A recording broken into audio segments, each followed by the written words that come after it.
네, 제가 학교에다 심어놓은 애들에게 아마 낚이신 것 같은데요. 이렇게 만나 뵙게 돼서 참 반갑습니다. 피차간에 조금은 서먹하고 좀 민망하시겠지만 저하고 인사하시면 좋겠는데요. 사랑합니다 라고 인사하시는 겁니다. 사랑합니다. 네, 사랑합니다. 사랑합니다. 네, 사랑합니다. 사랑합니다. 아니요, 옆에 분하고 하시라는 게 아니라 저하고 하시자고요. 네, 네, 사랑합니다. 네. 제가 오늘 여러분들과 함께 가정에 대해서 또 가정 속에서 말씀과 기도에 대해서 조금 이야기를 드리려고 하는데요. 일단은 여러분들께 사랑합니다 라고 이제 사랑에 대해서 인사를 드렸는데 사랑이라는 게 뭘까요? 사랑을 뭐라고 얘기할 수 있을까요? 이걸 참 간단하게 얘기하기란 어려울 것 같습니다. 그래서 제가 몇 편의 시를 들고 왔는데요. 시집을 들고 오려다가 너무 무거워서 그냥 복사해 왔는데 제가 몇 편을 좀 읽어 드릴게요. 첫 번째 시는 동시입니다. 한번 들어보세요. 서정홍 선생님이 쓰셨는데 이분은 아동문학가세요. 이분이 닳지 않는 손이라는 시집에 어른이 되면 이라는 시를 쓰셨습니다. 이 시는 참 예쁜 시입니다. 한번 들어보십시오. 어른이 되면. 여보, 여기 앉아보세요. 발톱 깎아드릴 테니. 아니 만날 어깨가 아프다면서 무슨 일을 그렇게 많이 해요? 하루 일을 마치고 돌아온 어머니 아버지는 밤 깊어가는 줄도 모르고 서로 발톱을 깎아주고 서로 어깨를 주물러 주십니다.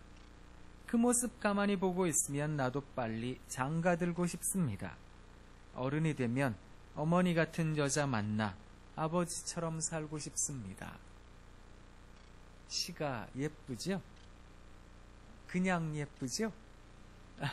참 철없다 싶을 정도로 예쁘기까지 합니다. 한번 살아봐.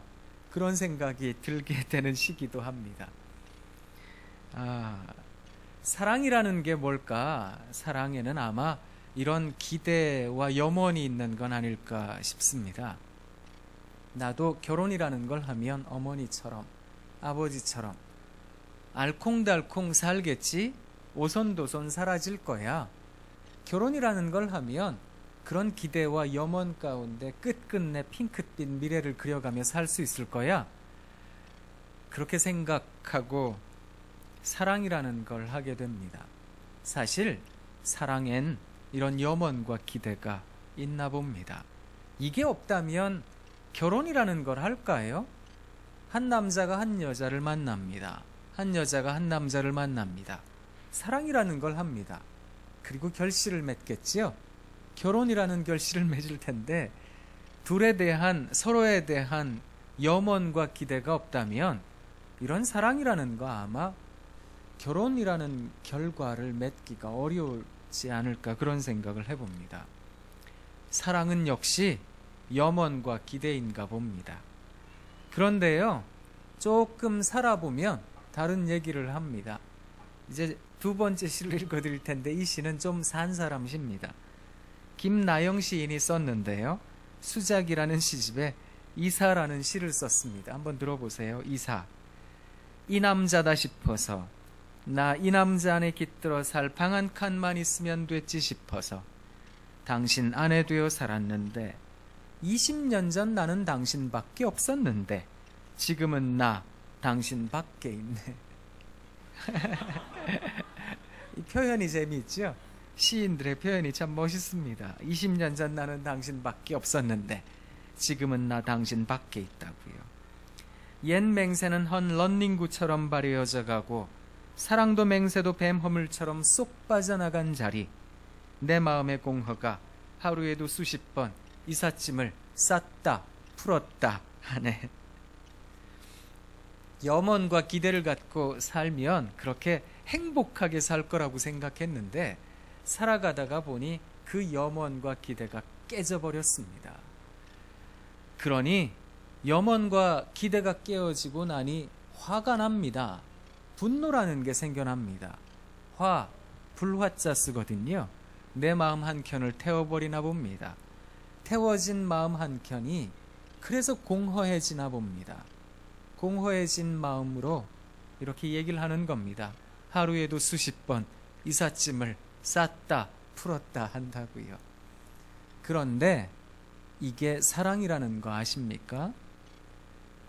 사랑이라는 걸 살아가다가 보면, 사랑이라는 이름으로 살아가다가 보면 사람들은 공허감을 느끼게 되는 것 같습니다.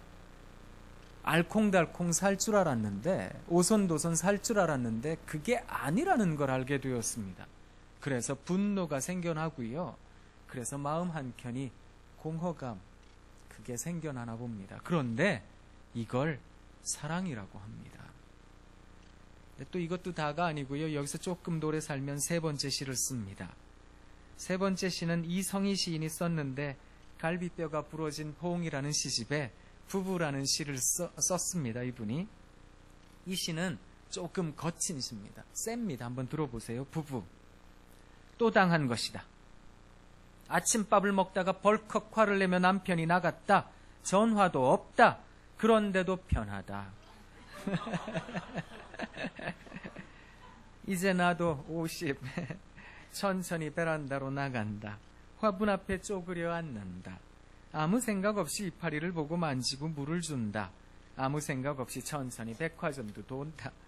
돌아오는 길에 시장에 들러 물 좋고 싱싱한 낙지 2코다리 사서 저녁 준비를 하는데 일찍 퇴근한 남편이 아무 일 없었다는 듯 코를 킁킁거리며 부엌으로 오더니 슈크림빵 한 봉지 내 앞에 들이민다. 아무 생각 없이 하루 종일 혼자 있으면 화도 웃음이 된다. 아이고 저 화상 하면서도. 이게요, 서로에 대한 공허감이요. 그걸로 이삿짐 쌌다 풀었다 했는데 그러면 괜찮아질 줄 알았는데요. 이게 영 포기해버리는 지경까지 가게 되는 겁니다. 남편에 대해서, 아내에 대해서, 배우자에 대해서 포기하더라는 겁니다. 자기가 화를 내건 말건 말입니다. 이런 포기의 마음을 우리 기독교에서는 내려놓음이라고 표현합니다. 그냥 내려놨습니다. 지가 화를 내건 말건 나가라 그래 너는. 난 나대로 살 거야. 나 혼자 뭐 백화점도 가고 장도 가고 그러는 겁니다. 이걸 일컬어 사랑이라고 말합니다. 사랑이라는 이름에는 염원과 기대도 있지만 공허감이라는 느낌도 있고요. 포기하듯 느껴지는 그런 감정도 생기나 봅니다. 그걸 사랑이라 말하나 봅니다. 그런데 또 이게 다가 아니고 여기서 조금 더 오래 살면 네 번째 시를 씁니다. 장세정 선생님이 쓰셨는데 이분도 아동문학가세요. 이분이 동시 한 편을 쓰셨는데 예쁜 시입니다. 이것도 나도 모르는 내가라는 시집에 사랑이라는 시를 쓰셨습니다. 한번 들어보세요. 오랜 세월 함께 산 부부 이야기입니다. 사랑.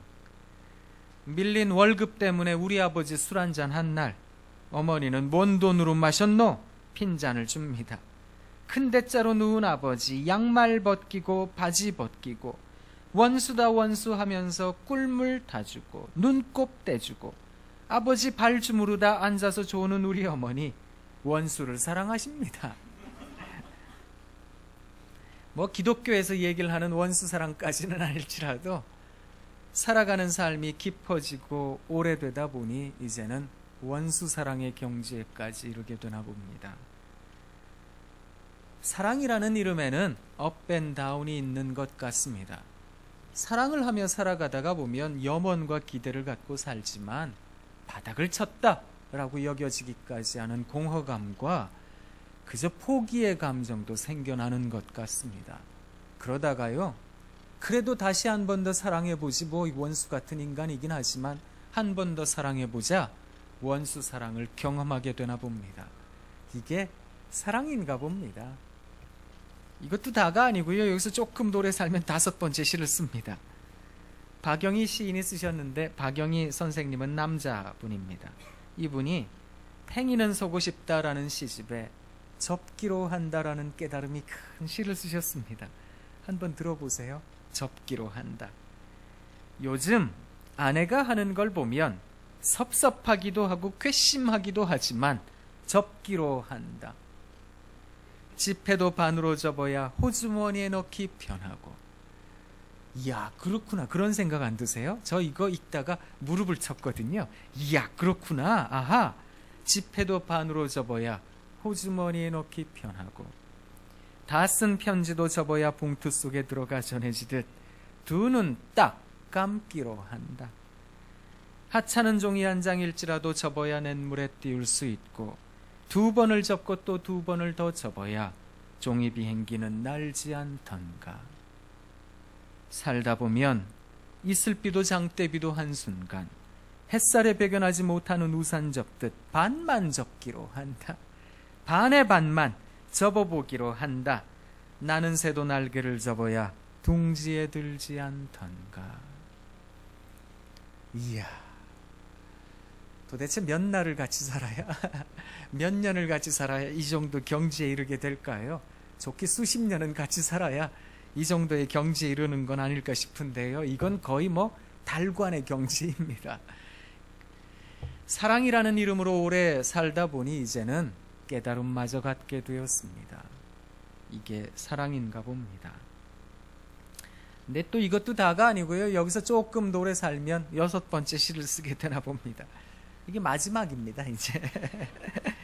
이생진 시인이 쓰셨는데, 이생진 선생님은 섬시인이라는 별칭으로 유명한 분이세요. 이분은 돈이 생기면 섬으로 시지으로 떠나시는 분이거든요. 연세가 많으세요.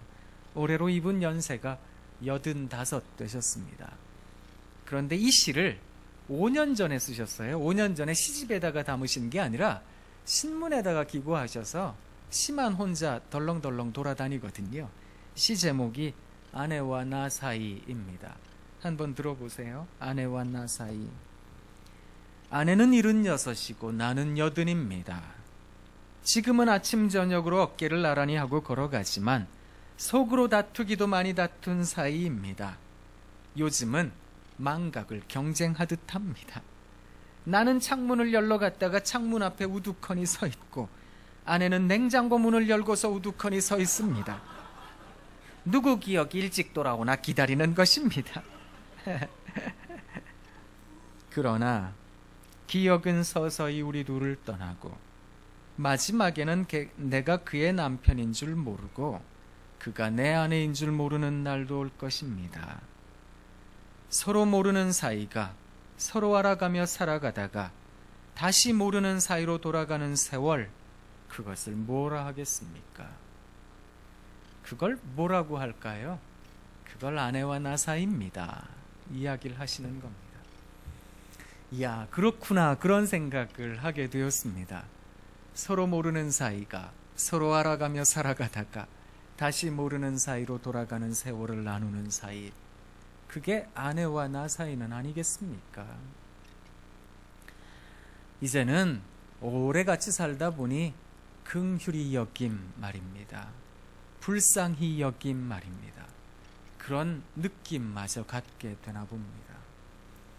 제가 여러분들에게 사랑합니다 라고 인사 말씀을 드렸고요. 도대체 사랑이 뭘까 궁금해졌기 때문에 여러분들께 그저 성경이 말하는 사랑을 들려드리고 싶어서 우리 시인들의 사랑 이야기들을 조금 들려드렸습니다. 사랑에는 여러 가지 빛깔이 있나 봅니다.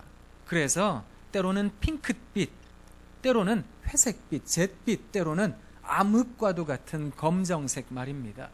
여러 가지 빛깔이 어우러져 사랑이라는 게 만들어지는 것은 아닐까. 그래서 너무 쉽게 사랑에 대해서 실망하거나 너무 쉽게 사랑에 대해 기대하지 않으시면 좋겠습니다. 사랑은 긴 세월이 걸려야 되나 봅니다. 사랑이라는 것을 만들어 가려면, 사랑이라는 걸 살아가려면 오랜 세월을 함께 해야 하는 것은 아닐까. 그래서 사랑을 알려면 시간이 필요한 것 같습니다. 이 시간을 다른 말로는 인내라고 말합니다. 이 인내를 참을성 혹은 맷집이라 이름하기도 합니다. 아무래도 사랑이라는 걸 얘기를 하려면 오래 참음이 있어야 되나 봅니다. 그래서요, 성경이 사랑에 대하여 이야기를 할 때 그 얘기를 합니다. 바울 선생님이 이야기한 사랑, 우리가 고린도전서 13장을 사랑장이라 이름하고 사랑에 대해서 가장 잘 정리해 놓은 곳이다, 이렇게 떠올리곤 합니다. 그 사랑장이라고 이야기를 하는 고린도전서 13장 4절부터 보면 바울 선생님이 사랑은 이러하며 또 이러하며 쭉 풀어서 이야기를 하시는데요, 가장 먼저 사랑에 대하여 무슨 이야기를 하시는지 아십니까? 사랑은 오래 참고, 사랑은 온유하며, 사랑은 시기하지 아니하며, 사랑에 대해서 이야기를 하며 가장 먼저 이야기를 한 건 오래 참음이었습니다. 사랑은 이러하며 쭉 얘기를 하다가 마지막에 7절에 13장 7절에 사랑에 대해서 정의하듯 한 문장으로 이야기를 하십니다. 사랑은 모든 것을 참으며 모든 것을 믿으며 모든 것을 바라며 모든 것을 견디느니라. 사랑은 참고 견디는 거라고, 그게 사랑이라고 이야기를 하신다라는 겁니다. 우리가 오늘은 거룩한 참 기쁜 날이죠. 부활절, 하나님께서 우리들에게 독생성자 예수 그리스도를 주셨고 그 예수 그리스도께서 죽음의 권세를 깨시고 이 땅에 다시 부활하신 날을 기념해서 온 교회가 즐거워하며 부활절 달걀 계란 나누기도 하고 기쁨으로 찬송하기도 하고 칸타타도 하고 그러는데요, 사실 이런 기쁨이라고 하는 하나님께서 우리들에게 주신 은혜는 예수 그리스도의 오래 참으심으로 비롯된 겁니다. 오래 참으심, 오래 참음, 그게 사랑이 아닐런지요. 사랑이라는 게 뭘까 생각해 보면 견뎌야 되는 것 같습니다. 그래야 이해가 되어지는 건 아닐까. 그런데 여러분, 참는다, 견딘다, 인내, 참을성, 뭐 이런 얘기를 하는 순간이 쉽다라고 생각되어지십니까? 그게 아닐 겁니다. 굉장히 어렵고 힘든 순간, 그런 것들에 대하여 여러분 아마 견딘다라고 하는 건 우리들 스스로가 그런 순간에 대하여 굉장히 못 참겠다, 난 이런 거 싫다, 이런 느낌이 분명히 있는 순간일 테니까요. 그 순간을 일컬어 한마디로 불안이라고 이야기를 합니다. 제가 여러분들에게 이제 세미나 특강이라는 이름으로 이 앞에 서서 얘기를 시작한 지 한 20여 분 지났습니다. 자, 이제 제 얼굴이 좀 익숙해지셨죠? 그죠? 제 목소리도 좀 익숙해지셨죠? 식사하시고 지금쯤 되면 이제 익숙해졌으니까 안정감을 갖게 되시고 그 갖게 되신 안정감으로 슬슬 졸리실 때가 되신 겁니다. 그리고 더군다나 이 강대상 말입니다. 이 강대상이라는 게 저에게도 그렇지만 여러분들에게도 안정감으로 작용합니다. 저에게도 이건 안정감입니다. 이 뒤에 딱 서서 얘기를 하면 저도 안정감을 갖게 됩니다. 그런데 한번 느껴보세요. 제가 이렇게 옆으로 가면 분위기가 사뭇 달라지셨죠? 게다가 이렇게 제가 걸어 들어가면 이럴 거라고는 상상도 못하셨죠? 점점 제 얼굴이 커져오는 따라 느끼게 되시는 저항감이 있으신 겁니다. 그 저항감으로 이렇게 생각하시는 거예요. 이 자리로 떠나가라고, 저기가 이 자리라고. 그치요? 이건 참 불안한 시간입니다. 이 불안한 시간은 잘 안 가고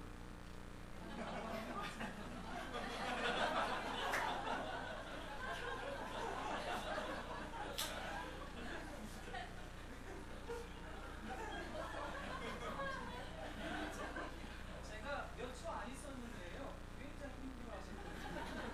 제가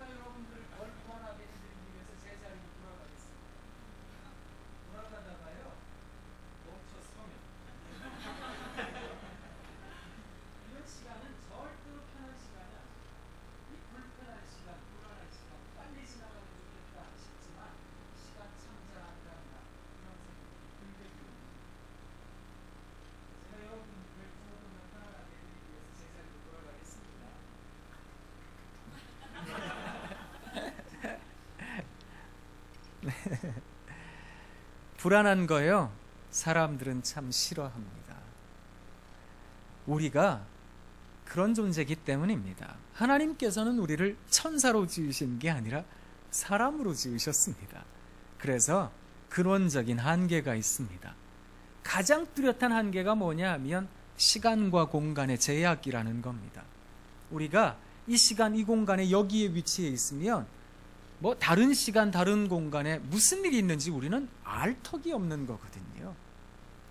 그러니 우리들은 뭔가 뚜렷한 걸 원하는 겁니다. 뭔가 안정적인 걸 원하는 겁니다. 물론 다람쥐 쳇바퀴 돌듯 매일 똑같은 일상을 살아갑니다. 그런 사람들은 어쩌면 심심하다, 따분하다, 뭔가 액센트가 없을까? 마음에 점을 한번 찍는 점심시간에 오늘은 뭘 먹을까? 라며 그날의 액센트를 주듯 인생의 액센트를 계획합니다. 여행이나 가볼까? 어디 다른 나라나 가볼까? 가보면요, 얼른 집에 오고 싶은 게 사람 마음이거든요. 심심하고 따분하면 어드벤처, 서스펜스 이런 걸 생각해서 영화관도 가고 놀이공원도 가고 하지만 그거요, 흔들리는 경험이요, 이거 매일 하고 싶어 하는 사람 없습니다. 그래서 제가 생각하기엔 그저 대부분의 사람들이 한 90% 이상은 안정감, 한 10여 프로 정도? 그 정도는 어떤 짜릿한 모험? 이런 거 원하는 건 아닐까, 그런 생각을 해봅니다. 그런데 제가 여러분들에게 한번 여쭈어 보겠습니다. 성경이 이야기하는 문화를 이런 식으로 이분법적으로 딱 잘라 이야기를 할 수는 없지만 그럼에도 불구하고 어느 쪽에 더 가까운가 한번 생각해 보시지요. 첫 번째, 쌓아두고 모아두고 저축하고 안정을 누리는 문화, 그게 기독교 문화인지, 두 번째, 떠나고 내려놓고 그리고 순례자처럼 살아가는 그런 문화, 어떤 거라고 생각하십니까? 기독교 문화가요. 어느 쪽에 더 가깝다고 생각하십니까? 아무래도 후자 쪽에 더 가깝다고 생각하시지요? 여러분, 하나님은 우리들에게 늘 떠나라고 이야기를 하시나 봅니다. 물론 안정을 누리고 어떤 하나님께서 이루어 주셨습니다, 이게 나쁜 거다라고 이야기할 수 없습니다. 그거 하나님이 주신 복일 수 있기 때문입니다. 그런데 성경을 살펴보면 아무래도 떠나라고 이야기를 하시는 겁니다. 내려놓으라고, 언제든지 내려놓을 수 있어야 된다고, 하나님만 보라고. 그런데요, 우리들은 그런 거 정말 싫어하거든요. 제가 예전에 철없을 때요, 기도할 때 왜 주님 가르쳐 주신 기도하잖아요. 그러면 제 마음에 딱 걸렸던 문장이 있었거든요. 그래서 이걸 빼고 외울 때가 많았는데요. 어디에서 딱 걸렸는가 하면 일용할 양식을 주옵시고, 이게 제 마음에 딱 걸렸다고요. 그거 일용직 되자는 얘기거든요. 일용할 양식을 주옵시고. 저요, 정규직 되고 싶고요, 빨리 정년 보장되고 싶은 사람이지 그거 일용직 되고 싶은 사람이 아니거든요. 일용할 양식을 주옵시고. 그게 참 싫다고요. 그런데 사실 이 일용할 양식에 대한 가장 성경적인 이미지가 무엇인가 하면 출애굽 당시에 하나님께서 이스라엘 백성들에게 주셨던 만나입니다. 그날 먹을 만나 말입니다. 모아두고 쌓아두면 썩는 만나 말입니다. 그것을 이스라엘 백성들은 천국의 모형이라고 이야기를 합니다. 오늘 반드시 먹을 게 있다, 이거는 천국이거든요. 그런데 근심이 드는 겁니다. 오늘처럼 내일도 먹을 수 있을까? 그러면 지옥 돼버리거든요. 그래서 이스라엘 백성들에게 필요했던 것은 믿음이었습니다. 그런데 이 믿음을 저버릴 때가 많은 거거든요. 그게 인생인 것 같습니다. 그래서 도마처럼, 아니 하나님께서 약속하시는 건 알겠는데요, 젖과 꿀이 흐르는 땅으로 보내신다는 것도 알겠는데요, 그런데 눈으로 보고 싶단 말입니다. 내 손으로 좀 만져보면 안 됩니까? 우리가 가지고 있는 5가지 감각 말입니다. 촉각, 시각, 후각, 미각, 청각 말입니다. 이런 것들로 좀 알게 해 주십시오. 왜 그런 걸로도 보이지 않는, 느껴지지 않는 6번째 센스 같은 그런 믿음을 갖고 보라 그러시는 겁니까? 저 그런 거 보기 싫거든요. 그런 생각할 때가 참 많았거든요. 네, 아무래도 우리 하나님께서는 우리들에게 사랑의 하나님이신데 그 사랑을 가르쳐 주시나 봅니다. 오래 참음으로 말입니다. 오래 참는다, 그런 상황은 녹록한 상황이 아닙니다. 쉽다, 뭐 이 정도면 대충 넘어가겠네, 이런 상황 아닙니다. 인내를 떠올리는 상황이요, 오래 참음을 떠올리는 상황은 싫은 겁니다. 이런 거 좀 제발 좀 떠나가란 말입니다. 이런 거 없어지면 좋겠다, 그런 상황이 인내를 떠올리게 하는 상황이며, 그런 상황을 우리들은 불안이라고 이야기를 합니다. 제가 지금 여러분들에게 말씀드리는 주요 골자가 뭐냐 하면, 그 불안에 머물러 있기를 연습하는 게 사랑입니다. 그게 기독교가 이야기를 하는 사랑입니다. 그래서 내 마음대로 될 것 같고, 이 정도 되면 이렇게 될 것 같은 거예요. 그런 것들을 사랑이라고 말하는 게 아니라, 참기 어려운데 거기에 있으려고 다짐하는 용기 말입니다. 그 용기를 사랑이라고 말하는 겁니다. 근데 사실 이렇게 얘기를 드리지만, 저도 이것도요, 사실 제게는 정말 중요한 제 인생의 주제와도 같은 얘기이고요. 그래서 저도 그렇게 살아야지 날마다 다짐하지만 이게 살기가 참 어렵습니다.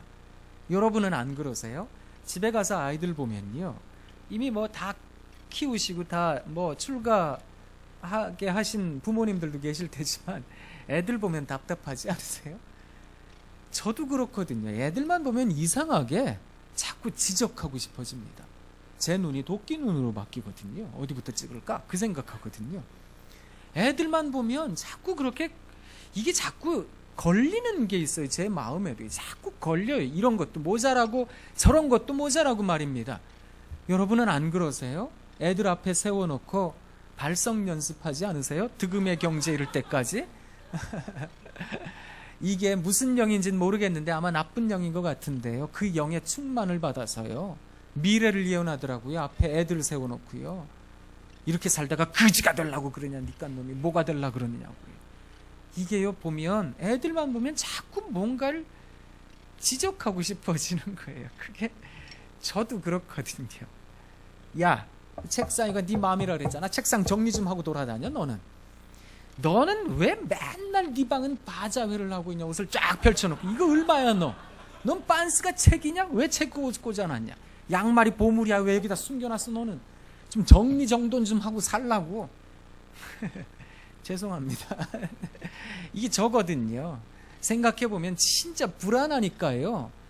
어떻게 될까? 우리 애들 제대로 될까 진짜? 되지 않을 것 같다. 이런 불안이 있으니까 애들에게 자꾸 지적이라는 걸 하거든요.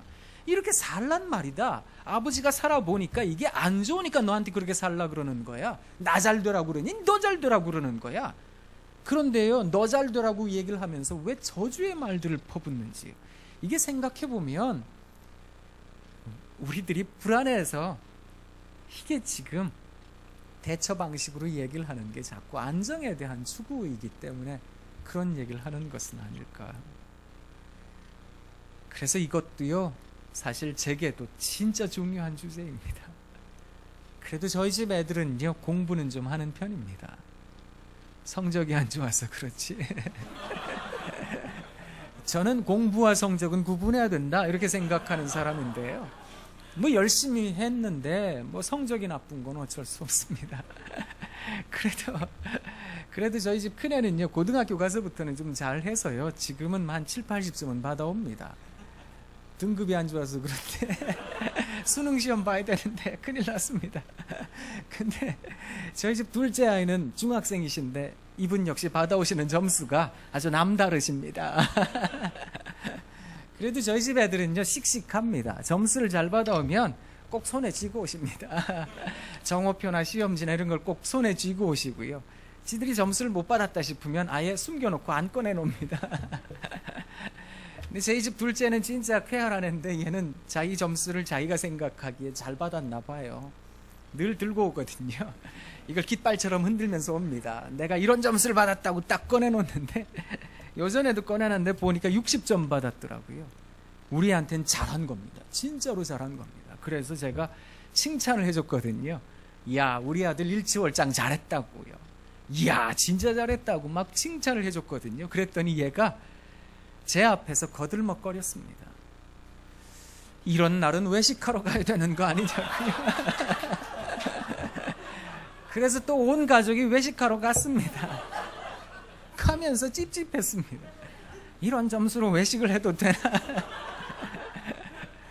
아 이거 이웃 사람들이 볼 텐데, 아는 사람들이 볼 텐데. 어디 가세요? 외식하러 가는데요? 아 무슨 좋은 일 있으신가 봐요. 네 우리 애가 60점 받았는데요. 이건 말이 안 되는 건데. 이런 생각하면 진짜 답답하거든요. 이게 지금 암흑에 휩싸인 것 같은 느낌이요. 끝이 안 보인다 이런 느낌이요. 이건 도무지 뭔가 가늠이 안 된다 이런 느낌이 들면 성질이 납니다. 이러다가 잘 될까? 이러다가 뭔가 될까? 이게 진짜 바른 길일까?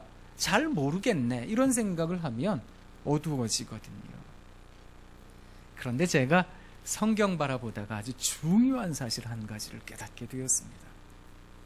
우리 하나님께서 천지를 창조하셨는데 창세기 1장에 보니까요, 그 천지를 창조하시기 바로 직전의 세상이 어떠했는가 하면 흑암이 깊음 가운데 있었고 땅이 혼돈하고 공허하였던 겁니다. 그런 상황에서 우리 하나님께서 빛이 있으라 라고 말씀하셨습니다. 이걸 뭐라고 얘기를 하는가 하면 창조라고 말합니다. 아무것도 없는 데에서 빛이 있으라 만들어내셨으니까 창조가 되는 거죠. 아무것도 없어야 창조가 가능해지는구나, 그 생각하였습니다. 창조가 창조로 기능하려면 흑암이 있어야 되고 아무것도 없어야 되고요, 도무지 가늠되어지는 게 없어야 되는 건 아닐까. 그때 이야기할 수 있는 게 창조가 아닐까. 그리고 나서 이 창조와 흡사한 단어가 있다는 걸 알게 되었습니다. 그 단어를 희망이라고 얘기를 하더라고요. 제롬 그루프만이라는 사람이 사실은 희망의 해부학이라는 원제가 있는데요, 희망의 힘이라는 말로 이제 우리나라 말로 번역이 되었거든요. 그 책에서 이렇게 얘기를 하더라고요. 여러분, 가늠되어지고 예상되어지고 예견되어질 때 갖는 기대를 희망이라고 말하는 게 아니랍니다. 사람들은 그걸 희망이라고 생각하는데 그걸 희망이라고 말해서는 안 되고 그걸 낙관이라고 얘기를 한답니다. 낙관주의, 낙관이라는 건 예상이 되는 거죠. 내 자식이 이 정도 학교 갔으니까 이 정도 직장 갖고 살겠지? 이 정도 직장 갖고 사니까 이렇게 자식 낳고 살겠지? 이게요, 희망이 아니라 낙관이랍니다. 예상이 되니까. 희망을 무엇이라고 이야기를 할 수 있는가 하면 희망은 예상도, 예견도, 예측도 아무것도 안 되는데 그럼에도 불구하고 갖는 믿음 말입니다. 그걸 일컬어 희망이라고 말한답니다. 그래놓고 보니 희망이라는 건 일견 창조와 흡사한 구조를 가지고 있구나, 그런 생각이 드는 겁니다. 믿음 역시 마찬가지인 겁니다. 생각해보면 믿음이라는 건 정말 뚱딴지 같은 얘기입니다. 여러분, 믿음에 대하여 가장 잘 이야기를 하고 있는 성경 말씀이 뭐냐 하면 아무래도 믿음장이라고 얘기를 하는 히브리서 11장이겠지요. 그 믿음장이라는 히브리서 11장을 살펴보면 1절 가장 먼저 절에 믿음에 대하여 정의가 등장합니다. 믿음은 뭐라고요? 바라는 것들의 실상이요 보지 못하는 것들의 증거니라. 이 말씀을 우리가 늘 외우고 다녀서요, 좀 뭐 당연하지, 뭐 믿음은 바라는 것들의 실상이요, 뭐 그럴 수 있는데요, 이걸 조금 극적으로 표현해 보면 당황하실 겁니다. 제가 표현해 볼까요? 자, 또 내려가야 되는데, 자, 제 손 한번 보시죠. 제 손 위에 뭐가 있습니다. 보이십니까? 잘 보세요. 보이십니까? 제 손 위에 뭐가 있습니까? 없습니까? 없어요? 안 보이세요? 잘 보시라고요. 제 손에 있는 거 보이세요? 안 보이세요? 이게 안 보이세요? 여기 보시라고요. 잘 보세요. 제 손 위에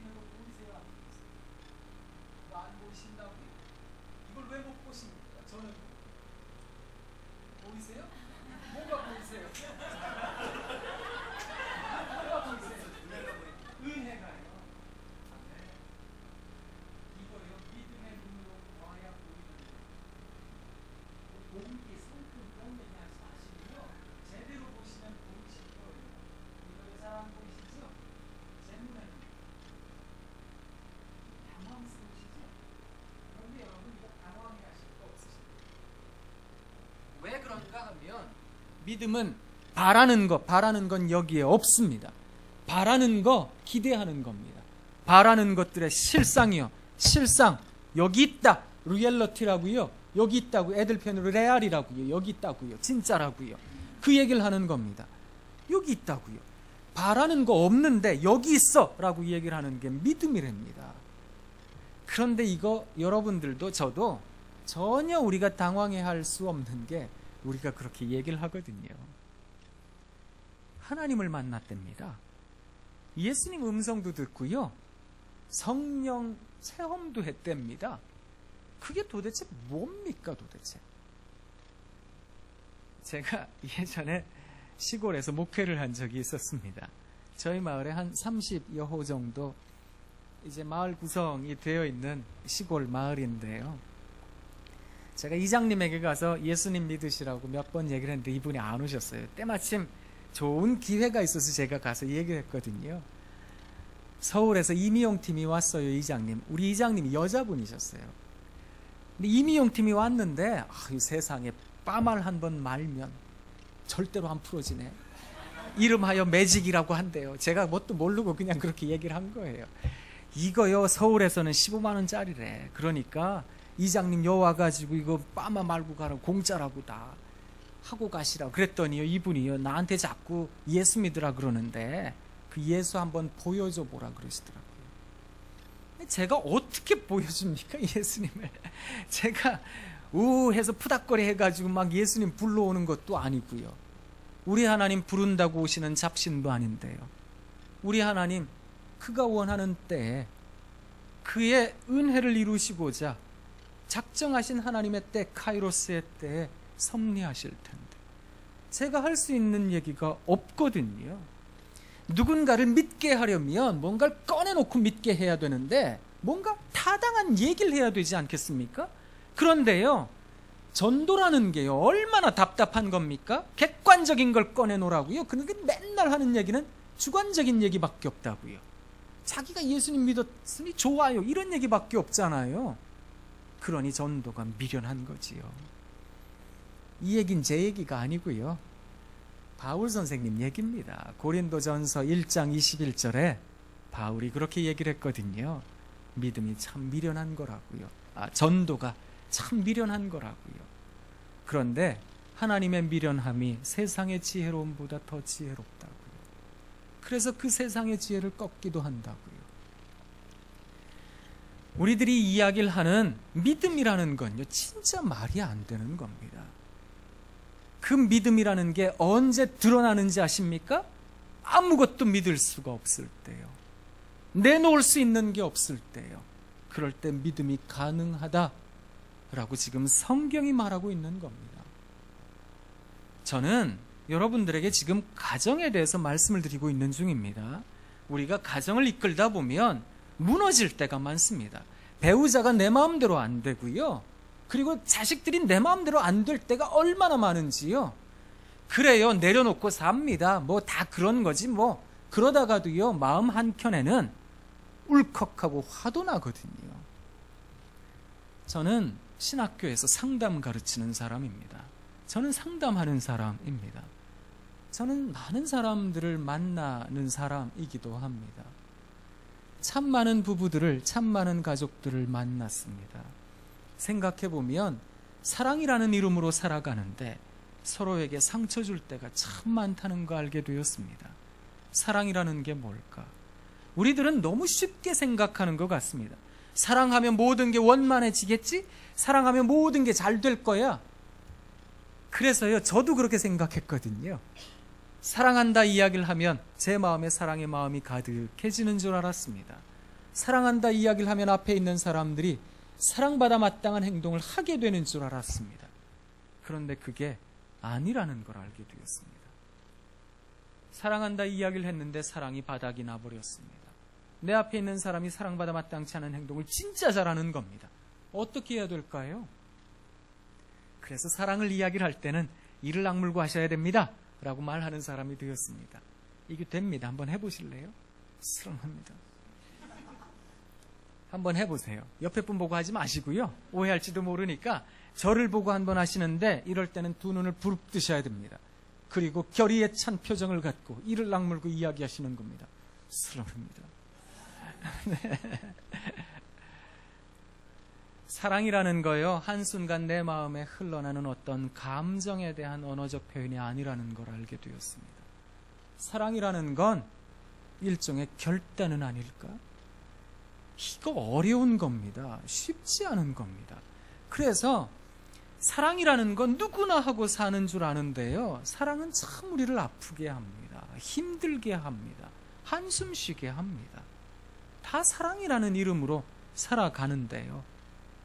그래서 그 사랑을 살아가려면 맷집이라는 게 필요한 겁니다. 그러려면 참을성이라는 게 있어야 되는데요. 그러려면 내 앞에 있는 불안, 내 앞에 마음에 들지 않는 모습들 말입니다. 이런 것들에 대하여 여러분 견디실 수 있으셔야 됩니다. 우리 예수님께서 이 땅에 오셔서 가장 많이 이야기하신 게 뭐냐 하면 천국에 대한 메시지였습니다. 그 천국을 어떻게 이야기하셨는가 하면, 야 얘들아, 니네 천국에 가잖아? 그러면 어디서 먹어봤니? 그 뭐 호텔 식사? 아무것도 아니야. 천국 가면 훨씬 더 좋은 산의 진미가 가득해. 너 어디서 잡았니? 무슨 호텔에서 잡았다고? 그까짓 거 아무것도 아니야. 천국에 가면 얼마나 좋은 침대가 있는데, 얼마나 좋은 별장이 있는데. 예수님께서는요 그렇게 한 번도 얘기를 안 하셨습니다. 이 세상에 없음직한 천국을 이야기하기 위하여 이 세상에 없음직한 것들로 표현하시지 않으셨다는 겁니다. 예수님께서는 너무나 평범한 것들로 천국을 말씀하셨습니다. 길을 가시다가요, 씨를 뿌리는 사람을 보셨습니다. 더러는 길가에, 더러는 돌짝밭에, 더러는 가시덤불에, 더러는 옥토에. 그걸 보시고 예수님께서 이야기하신 겁니다. 천국이 저거 같은 거야. 어떤 사람들이 그물을 던져서 고기 잡는 걸 보시고 천국은 그물 같은 거야. 어떤 여자가 가루 사말 속에 누룩 넣는 걸 보시고는요, 그게 천국 같은 거야. 내가 천국을 뭐라고 이야기할까? 내가 천국을 어떻게 해야 되겠니? 이야기해줘야 되겠니? 그러시면서 예수님께서 하셨던 천국에 대한 이야기의 소재가 뭐였는지 아십니까? 평범한 거요, 일상적인 거요.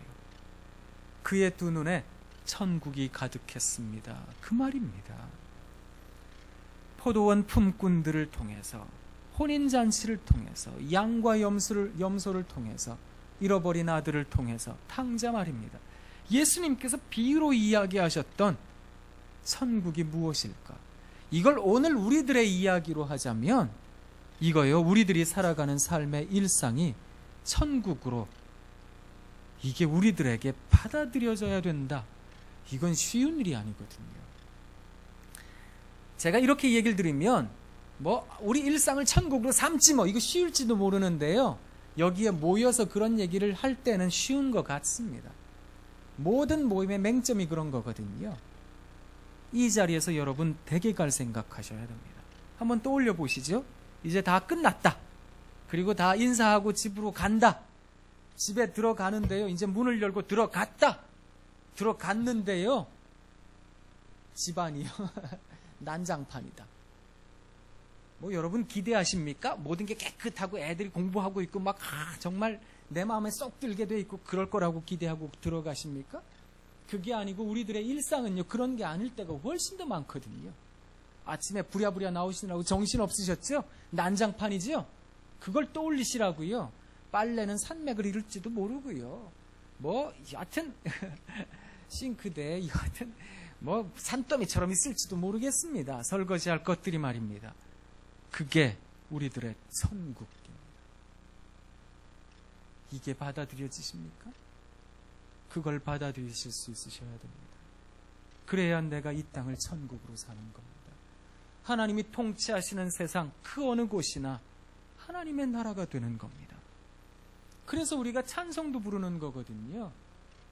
높은 산이 거친 들이 조막이나 궁궐이나 내 주 예수 모신 곳이 그 어디나 하늘나라 할렐루야 찬양하세 내 모든 죄 사함받고 주 예수와 동행하니 그 어디나 하늘나라 그 어디나 하늘나라입니다.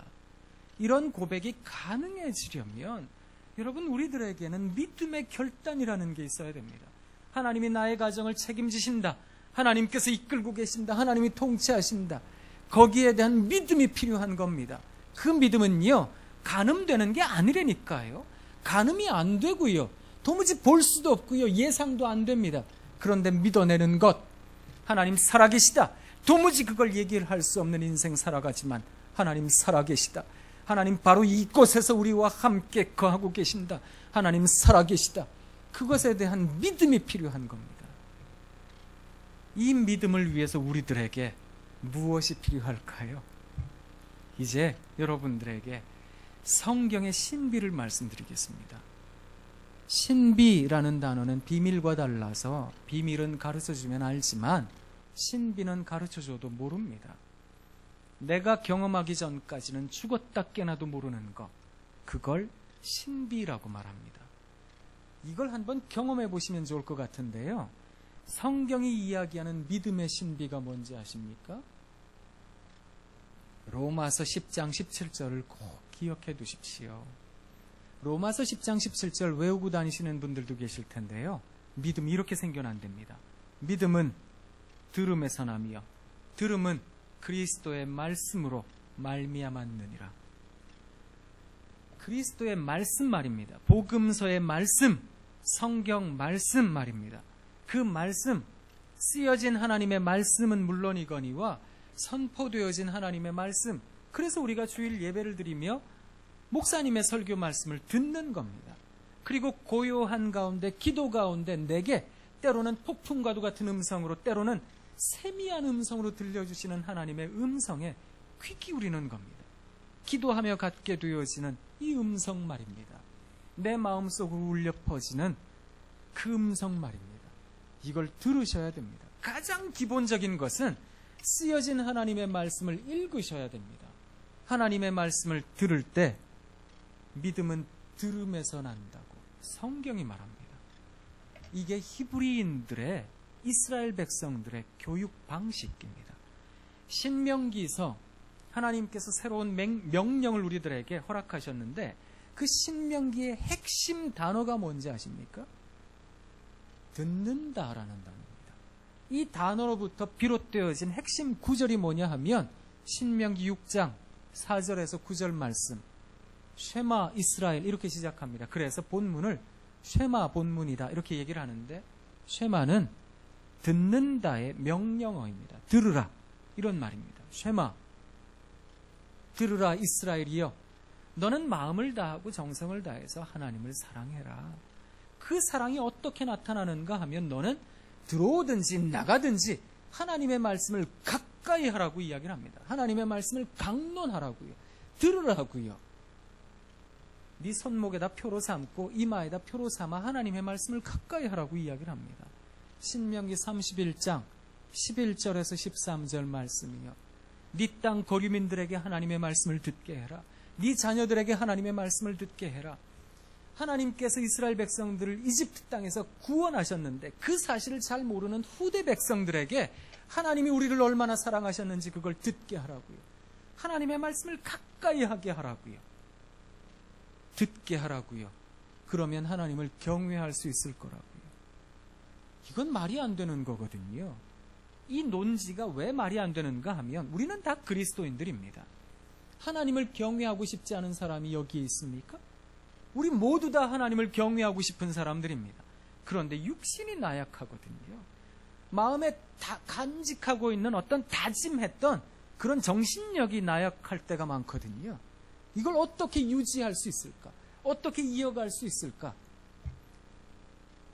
하나님을 경외하는 것 한 번은 할 수 있지요. 그걸 유지하려면 하나님의 말씀을 들으라고 얘기를 하는 겁니다. 그래서 정해놓고 하나님의 말씀을 듣는 게 아주 중요합니다. 그래서 이스라엘 백성들은요, 아침에 일어나서의 하나님의 말씀 듣는 시간, 정오에 하나님 말씀 듣는 시간, 저녁에 하나님의 말씀을 듣는 시간, 이런 시간들을 지켰던 겁니다. 하나님께 예배하는 시간 말입니다. 그 말씀을 듣게 될 때 우리들에게 뭐가 생겨나는가 하면 믿음이요. 이 믿음은 기적이거든요. 아까도 말씀드렸죠. 여기 없는데 있다. 이런 거 얘기를 하는 게 기적과도 같은 겁니다. 예수님께서 그렇게 얘기를 하셨거든요. 누가복음 17장 6절에서 너희에게 겨자씨 하나 같은 믿음이 있느냐? 그러면 여기 있는 뽕나무더러 바다에 가서 심기오라 해도 그대로 순종하였으리라. 믿음은 기적이거든요. 이 능력을 한번 경험해 보고 싶으십니까? 그러면 하나님의 말씀을 들어보라고 얘기를 하는 겁니다. 여러분, 제가 강단에서 이런 얘기를 드려서 죄송한데요. 쥐뿔도 아닌 게 말입니다. 별것도 아닌 게 말입니다. 씩씩합니다. 막 당당하고 얼마나 쾌활하게 사는지요. 유쾌하게 사는지요. 즐겁게 사는지요. 믿을 구석이 있나 봅니다. 믿음의 특징이 이런 겁니다. 없어요, 아무것도요. 없는데요, 믿을 구석이 있다니까요. 하나님이요. 세상 사람들은요, 그까짓 게 뭐라고 이렇게 생각합니다. 그래도 쥐어진 현찰이 있어야지, 그래도 어떤 자리에 가 있어야지, 그래야 믿을 구석이 있지, 이렇게 생각할 텐데요. 하나님이요, 그게 뭔데요? 어떻게 해주는데요? 사람들이 이걸 의심하거든요. 그런데 믿음 있는 사람들은요, 얼굴이 다르다니까요. 살아가는 삶의 태도가 다르다니까요. 희한하지요? 제가 한 가지 얘기 드릴까요? 사람들은 문제 해결을 떠올리면 어떻게 생각하는가 하면 내 앞에 문제가 사라져요. 이 문제가 없어져야 문제 해결된 거 아닙니까? 이렇게 생각하는데요. 믿는 사람들에게는 또 다른 문제 해결이 있습니다. 문제를 문제라 여기지 않게 되었습니다. 그러니 문제가 해결된 것과 다름이 없습니다. 이것도 문제 해결이거든요. 왜 이런 의식을 갖게 되는지 아십니까? 믿음이요. 우리가 기도하기 전과 기도한 후를 한번 생각해 보세요. 밤 12시의 어두움과 새벽 4시의 어두움의 깊이요. 이게 같다라고 할지라도 내게 느껴지는 느낌이 다른 겁니다.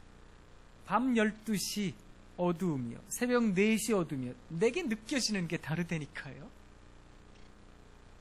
그게 일종의 문제 해결이라는 개념입니다.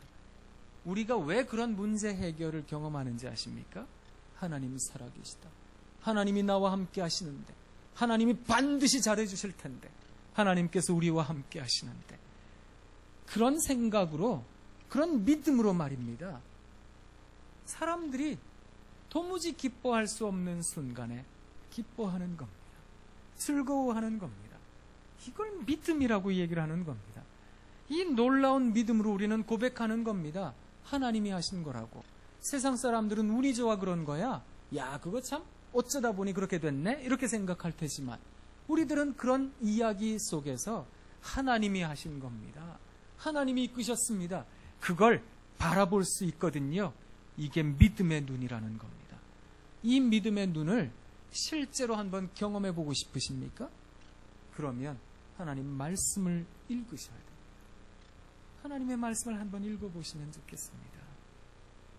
제가 보니까요, 어떤 분들은 요새 왜 스마트폰에다가 그 알람 기능을 여러 개까지 할 수 있잖아요. 그래서 자기가 태어난 생일이요. 예를 들어 5월 4일에 태어났다든지 5월 20일에 태어났다든지 그러면 5시 20분, 5시 4분 이런 식으로 맞춰 놓더라고요. 그래서 아침에 한 번, 저녁에 한 번, 새벽에 한 번, 밤에 한 번 이렇게 기도하는 사람들이 있더라고요. 혹은 아침에 일어나기가 힘들면 저녁에 한 번이라도요. 그 시간을 맞춰놓고 기도를 해보는 겁니다. 하나님의 말씀을 가까이 해보는 겁니다. 저희 집에는 조그마한 화이트보드가 있거든요. 문방구 가서 그거 한 12,000원 정도면 샀는데요. 이런 조그마한 화이트보드에다가 제가 적습니다. 아니면 제 아내가 적기도 하고 제 아이들이 적기도 하는데요. 하나님의 말씀을 적게 합니다. 어떤 말씀이 좋은지 모르겠다고요? 그러면 목사님께 가셔서 좋은 말씀 추천해 주세요. 부탁도 하십시오. 그래서 좋은 성구들을 적으시라고요. 애들도 학교 가느라고 정신이 없지요. 저희 집도 그렇거든요. 아침에 6시 반, 7시면 나가니까. 그러니까요. 아침 식사할 때 읽어주세요. 듣든지 안 듣든지. 아니면 말씀, 모토가 되는 말씀 하나를 가지고 식탁 밑에다가 끼워 놓으십시오. 애들이 식사할 때마다 읽어주셔도 됩니다. 말씀을 듣게 하십시오. 그러면 믿음이 생겨납니다. 저는요, 제 아이들이 믿음을 가지면 좋겠습니다. 근데 사실 저도 그냥 보통 평범한 아버지이기도 하니까 가끔 그런 생각도 하거든요. 우리 애들이 나중에 돈도 많이 벌면 좋겠다. 높은 자리 가면 좋겠다. 그런 생각 가끔 하기도 하는데요. 그래도 하나님께 기도할 때마다 생각하는 건 뭐냐 하면 그저 사람들이 하찮게 여기더라도 그거 범죄하는 것도 아니고요. 또 하나님 앞에서 떳떳하고 당당하다면 그런 일을 하면서 스스로가 믿음 가운데 유쾌하면 좋겠다는 겁니다. 씩씩하고 당당하게 삽니다. 그러면 그래요. 돈은 좀 적게 벌더라도 사람들에게 귀히 여김 조금 못 받는다 할지라도요. 이 세상 살아가며 천국 살지 않겠습니까? 전 제 아이들이 그렇게 살면 좋겠습니다. 이 세상 살며 씩씩하고 당당할 수 있다면, 믿음을 가질 수만 있다면, 그러면요, 제가 워낙 그런 사람들을 많이 만나서 그런가 봅니다. 자살이라는 거요, 중독이라는 거요, 그런 거 경험하지 않고 살 겁니다. 그게 건강한 거 아니겠습니까? 이 세상 살아가며 함께 살아가는 사람들에게 기쁨을 줄 수 있다면, 함께 살아가는 사람들에게 의미를 줄 수 있다면 그걸로 족한 거 아니겠습니까? 그런 믿음을 여러분들의 자녀에게, 여러분 스스로에게, 배우자에게 전하길 원하신다면 하나님의 말씀을 꼭 듣게 하십시오. 만약 힘드시면요, 카카오톡이라든지 이런 거 있잖아요. SNS 이런 거라든지 아니면 문자라든지 아이들에게 보내주시고 또 배우자에게 보내주시기도 하시고요. 하나님의 말씀을 꼭 기억하시라는 겁니다. 그러면 믿음이라는 게 생겨납니다. 저는 이 땅을 살아가는 우리들의 가정에 필요한 게 무엇일까? 어쩌면 여러분들이 알고 계시는 이야기를 드리고 있는지도 모르겠는데요. 이 부활의 날에, 부활을 기념하는 이 날에 우리 다시 한번 우리들의 마음을 갱생하면 좋겠습니다. 다시 한번 다짐하면 좋겠습니다.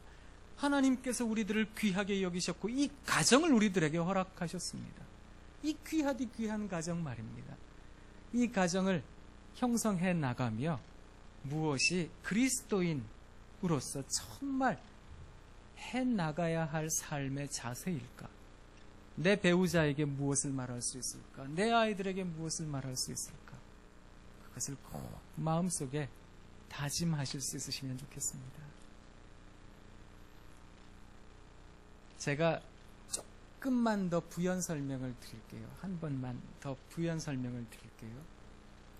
하나님 말씀을 듣는다라고 할 때 일단 우리에게 필요한 건 하나님의 말씀을 읽어야 되겠죠. 하나님의 말씀을 읽는 데에는 세 가지 차원이 있다 이렇게 얘기를 합니다.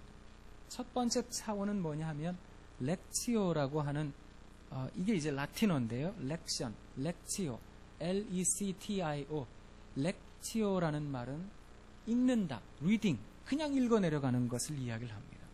두 번째 단계가 뭐냐 하면 메디타치오, M-E-D-I-T-A-T-I-O, 이게 메디테이션이라는 말입니다. 메디타치오라는 말은 라틴어의 의미가 뭐냐 하면 웅얼거리다, 중얼거리다입니다. 우리나라 옛날 선비들이 왜 글을 읽었습니다, 제가 대학을 좀 읽었습니다, 논어를 읽었습니다 하면 우리가 생각하는 것처럼 그냥 한번 쭉 읽어봤다가 아니고요, 처음부터 끝까지 외워봤다랍니다. 그래서 하루 종일 방에 앉아가지고 계속 중얼중얼거리고 웅얼웅얼거리면서 외우는 겁니다. 그래서 처음부터 끝까지 다 외워봤었습니다. 한 번은 다 외워봤습니다. 그걸 읽었습니다라고 표현 안 됩니다. 그 의미가 메디타치오의 개념입니다. 세 번째가 뭐냐 하면 contemplatio, C-O-N-T-E-M-P-L-A-T-I-O, contemplation이라는 말인데요. 이걸 우리말로 번역을 할 때는 관상이라고 번역을 합니다. 관상기도 혹시 들어보셨습니까? 이 관상이라는 개념이 뭐냐 하면 자기화시켜내다, 몸으로 만들어내다, 이런 말입니다. 학습이라는 단어가 있는데 배울 학과 익힐습은 참 다른 단어입니다. 배운다, 이 개념을 어떤 식으로 단순화시켜 얘기를 드릴 수 있는가 하면, 예를 들어 자동차 운전을 한다. 그러면 핸들이 여기 있고 브레이크가 여기 있고 뭐 악셀레터가 여기 있다. 이거 배울 수 있죠. 그런데요, 익히는 건 다른 차원입니다. 배우는 것과 익히는 걸 구분을 해보자라는 겁니다. 익히는 게 뭐냐 하면 실제로 운전을 해보는 겁니다.